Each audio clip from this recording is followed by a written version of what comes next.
حمد و صلات کے بعد انتہائی معزز و محترم سامعین اکرام، السلام علیکم ورحمۃ اللہ وبرکاتہ۔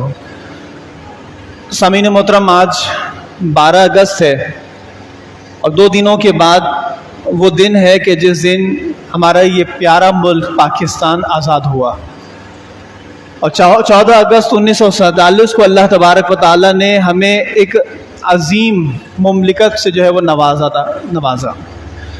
تو اس کی جو بنیاد ہے، اس کی جو اساس ہے، وہ کلمہ طیبہ ہے کہ جب لوگ پاکستان کو بنا رہے تھے تو اس وقت یہ نعرہ لگا رہے تھے کہ پاکستان کا مطلب کیا؟ لا الہ الا اللہ۔ گویا کہ یہ ہمارا نظریہ پاکستان بہت واضح ہے کہ نظریہ پاکستان نظریہ اسلام ہے۔ پاکستان کی جو بنیاد ہے وہ کلمہ طیبہ ہے، پاکستان کی بنیاد مذہب اسلام ہے، پاکستان کی بنیاد حضور کا لایا ہوا دین ہے۔ تو لہٰذا دنیا کے اندر وہ واحد ملک جو اسلام کے نام پر بنا ہے وہ پاکستان ہے، اور اسی سے پھر ہمارا 2 قومی نظریہ بھی واضح ہو جاتا ہے کہ اصل میں یہ 2 قومی نظریہ ہے کیا۔ جو اسلام نے پیش کیا ہے 2 قومی نظریہ، وہ یہ ہے کہ ایک ہے اسلام کا نظام، ایک ہے کفر کا نظام۔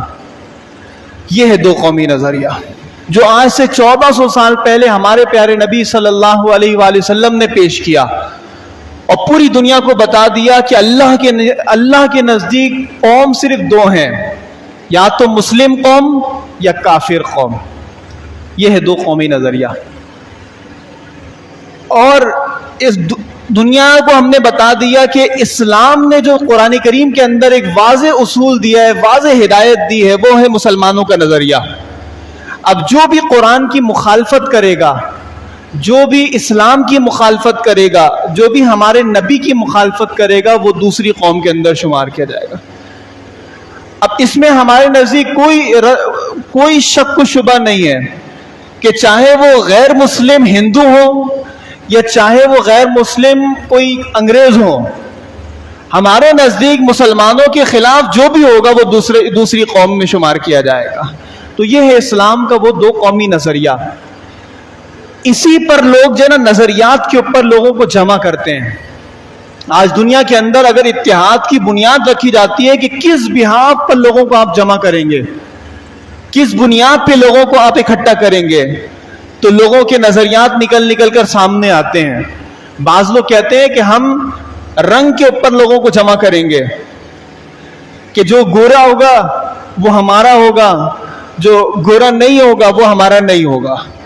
تو انگریزوں کے ہاں یہ صدیوں سے چلی آ رہی ہے یہ روایت کہ ان کے ہاں جو کالا ہے وہ ایک الگ قوم ہے اور جو گورا ہے وہ ایک الگ قوم میں شمار کیا جاتا ہے۔ تو انگریزوں کے نزدیک جو ہے وہ اتحاد کی اور نظریات میں جو رنگ اور نسل کا جو فرق ہے، اسلام نے اس کو مٹا دیا۔ اچھا، بعض لوگ زبان کی بنیاد پر قوم پرستی کرتے ہیں اور وہ کہتے ہیں کہ ہماری جو زبان بولنے والا ہوگا وہ ہماری قوم میں سے ہوگا، اور جو ہماری زبان نہیں بولتا ہوگا وہ ہماری قوم میں سے نہیں ہوگا۔ جیسے کہ عرب مشہور ہیں، اسلام سے بھی پہلے ان کو بڑا غرور تھا، ان کو بڑا فخر تھا کہ ہم عربی بولتے ہیں، اور پوری دنیا کے لوگوں کو کہتے تھے کہ یہ ہماری قوم نہیں ہے، یہ عجمی ہے۔ لیکن کیا ہوا کہ عرب بھی اس زبان کی بنیاد پر اتحاد قائم نہیں کر سکے۔ ان کے ہاں اتنے فتنے فساد ہوئے کہ وہ یہ کہنے پر مجبور ہو گئے کہ زبان کی بنیاد پر قوم نہیں بن سکتی۔ بعض لوگوں نے جغرافیہ کی بنیاد پر قوم کو تقسیم کیا ہے، کہتے ہیں اس خطے کے اندر اگر کوئی پیدا ہو گیا تو وہ ہماری قوم کا ہوگا، جو اس سے باہر پیدا ہو گیا وہ ہماری قوم میں شمار نہیں کیا جائے گا۔ تو اس سے بھی امن نہیں آ سکا، یعنی کہ زبان کی بنیاد پر لوگوں کو جس نے تقسیم کیا وہ بھی امن نہیں لا سکا، رنگ کی بنیاد پر جس نے تقسیم کیا وہ بھی امن نہیں لا سکا، جو نسل کی بنیاد پر تقسیم کرتے ہیں وہ بھی امن نہیں لا سکتے۔ اسلام نے جس نظام کے تحت جوڑا ہے اس نظام کے اندر رنگ کوئی معنی نہیں رکھتا، نسل کوئی معنی نہیں رکھتا، زبان کوئی معنی نہیں رکھتا۔ ہمارے نبی صلی اللہ علیہ وسلم نے خطبہ حجۃ الوداع کے موقع پر فرما دیا کہ کسی کالے کو کسی گورے پر، کسی عجمی کو کسی عربی پر